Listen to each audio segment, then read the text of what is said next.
जय हिंद फ्रेंड्स। तो मैं आपको कल चैप्टर नंबर 4 एशियंट हिस्ट्री का मैंने करवा दिया था, आपको मालूम होगा, ऑब्जेक्टिव क्वेश्चन। तो आज चैप्टर नंबर 5 होगा ऑब्जेक्टिव क्वेश्चन, और चैप्टर है प्राचीन भारत के विदेशी आक्रमण। तो मैं आपको स्क्रीन पर चल रहा होगा, आप देख पा रहे होंगे, और मैं यहाँ क्वेश्चन आपको बीच बीच में बोलता रहूँगा। इसमें टोटल चैप्टर नंबर 5 में 36 क्वेश्चन है। 36 क्वेश्चन ही कराऊंगा, उससे ज़्यादा कराने वाला हूँ नहीं। एक चैप्टर हर रोज़ कराना है। आप एग्ज़ाम के पॉइंट ऑफ व्यू से आप देख सकते हैं इसको आराम से, आपको हर एग्जाम में काम आएगा। ये आपके ज्ञान बिंदु जीएस एकेडमी का 1 लाइनर क्वेश्चन है जो मैं आपको करा रहा हूँ। तो स्टार्ट करते हैं। 1 नंबर क्वेश्चन है, भारत पर सर्वप्रथम विदेशी आक्रमण कहाँ के राजाओं के द्वारा किया गया था? तो ईरानी राजाओं के द्वारा। दूसरा नंबर क्वेश्चन है, भारत पर सर्वप्रथम आक्रमण ईरानियों ने किया, उस समय ईरान में किस राजवंश का शासन था? तो हखमनी राजवंश। 6ठी शताब्दी ईसा पूर्व में ईरान में हखमनी राज साम्राज्य की स्थापना किसने की? तो साइरस द्वितीय ने। भारत पर पहली बार असफल आक्रमण का प्रयास किस ईरानी राजा ने किया था? तो साइरस द्वितीय ने। पिलना के अनुसार साइरस द्वितीय ने किस नगर को सिंध विजय के दौरान ध्वस्त कर दिया था? तो कपीसा। 6 नंबर क्वेश्चन है, हखमनी वंश के किस शासक की मृत्यु डरवाइक नामक जनजाति से लड़ते हुए हुई थी? तो साइरस द्वितीय की। भारत का प्रथम सफल आक्रमण किस ईरानी राजा ने किया था? दारा प्रथम ने। 8 नंबर क्वेश्चन, निम्नलिखित कथनों पर विचार करें।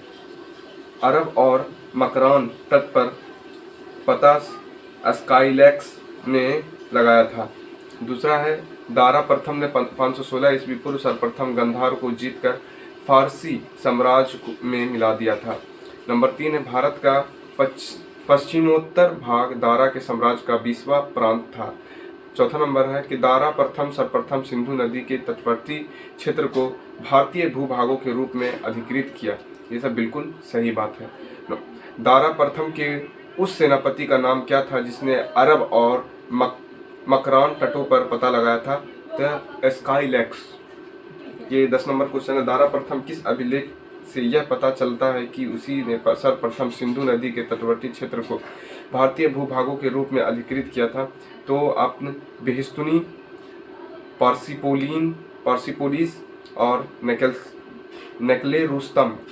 11 नंबर क्वेश्चन, निम्नलिखित में से किसे अपनी फौज में भारतीयों को शामिल किया? तो जेरक्सीज।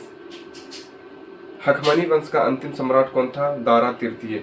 अरबेला गौगामेला के युद्ध 331 ईसा पूर्व किसके बीच हुआ? तो यह हुआ था दारा प्रथम और जेरक्सीज के बीच।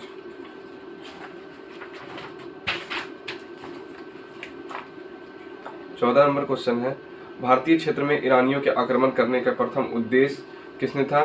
तो ईरानी सम्राटों को पश्चिम में सुदृढ़ प्रदान करना और पश्चिमोत्तर सीमा प्रांतों में सामरिक और आर्थिक महत्व का केंद्र होना। ईरान आक्रमण का प्रथम भारत पर निम्नलिखित प्रभाव क्या पड़ा? तो यह प्रभाव समुद्री मार्ग की खोज से विदेशी व्यापार को प्रोत्साहन मिला। ईरानियों ने अरमाइक लिपि पर प्रचार प्रसार हुआ और अभिलेख उत्तीर्ण करने के प्रथा प्रारंभ हुई। मौर्य वास्तुकाल अशोककालीन स्मारक विशेषकर कंठ के आकार में गुंबद ईरानी प्रतिरूप पर आधारित थे।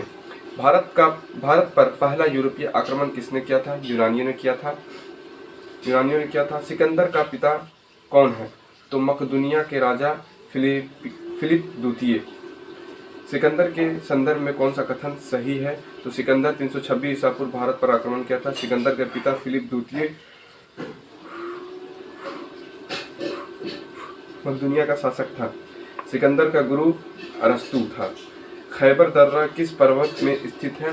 यह हिंदुकुश पर्वत में स्थित है। 20 नंबर क्वेश्चन, सिकंदर के भारत अभियान के समय आमदभी कहाँ का शासक था? तक्षशिला का। सिकंदर के आक्रमण के समय आश्व गणराज्य की राजधानी कहाँ थी?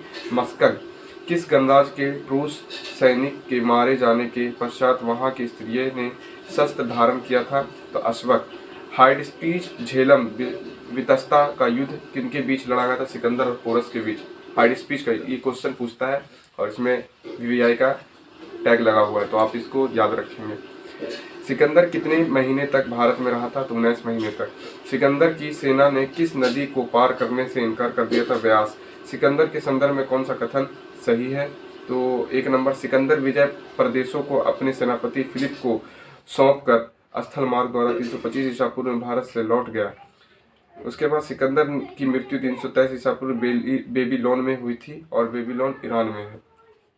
27 नंबर क्वेश्चन, निम्नलिखित में से कौन सा सिकंदर के साथ भारत आने वाला इतिहासकार नहीं था? तो डायमेकस नहीं था, निर्याकस, एरिस्टोबुलस और ऑनेस्टिक्रिस्टस, ये सब मतलब थे।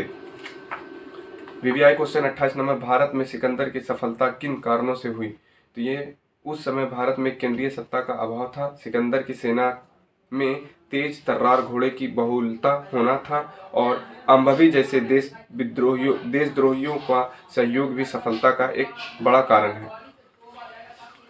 किस इतिहासकार ने सिकंदर के आक्रमण के समय भारत में 28 स्वतंत्र शक्तियों का उल्लेख किया है? तो हेमचंद्र राय चौधरी। सिकंदर के व्यास लौटते समय किस गणराज्य ने उसका प्रबल विरोध किया था? Sorry friends. सिकंदर के आक्रमण का निम्न प्रभाव पड़ा मालवा तथा क्षुद्र के गणों के द्वारा। 31 नंबर क्वेश्चन है, सिकंदर के आक्रमण का भारत पर निम्न प्रभाव पड़ा। प्राचीन यूरोप में भारत के संपर्क में आने का अवसर मिला। पश्चिमोत्तर भारत में अनेक छोटे राज्यों का एकीकरण। भारत में गंधार शैलियों की कला विकास हुआ। भारतीयों ने यूनानियों से कौन सी कला को सीखा था? तो यहाँ छत्र प्रणाली का विकास करना, मुद्रा प्रणाली का कला, मुद्रा निर्माण की कला और उलुक शैली के सिक्का का ढालने की जानने की विधि। 33 नंबर क्वेश्चन है, सिकंदर के हमले के समय उत्तर भारत पर निम्नलिखित राजवंशों में से किस एक का शासन था? तो नंद का। निम्नलिखित में से मगध का कौन सा राजा सिकंदर महान के समकालीन था? तो घनानंद। 35 नंबर क्वेश्चन है कि लगभग 2 वर्ष के अभियान के पश्चात सिकंदर महान 325 ईसा पूर्व भारत छोड़ गए। वह चंद्रगुप्त मौर्य के पराजित हुआ था। इसमें से कौन सा ए सही है परंतु आर गलत है? कहने का मतलब ये 36 नंबर और लास्ट क्वेश्चन है। 36 नंबर और लास्ट क्वेश्चन ये है कि उस वीर भारतीय राजा का नाम बताइए जिसने सिकंदर ने झेलम के तट पर पराजित हुआ था। पुरु। तो आपका ये 5वां नंबर चैप्टर एशियंट हिस्ट्री का समाप्त हो गया है। आगे का मैं आपको अपडेट करता रहूँगा रोज़, आपको 2 बजे या 1 बजे मिल जाएगा। तो आज के लिए इतना ही, धन्यवाद।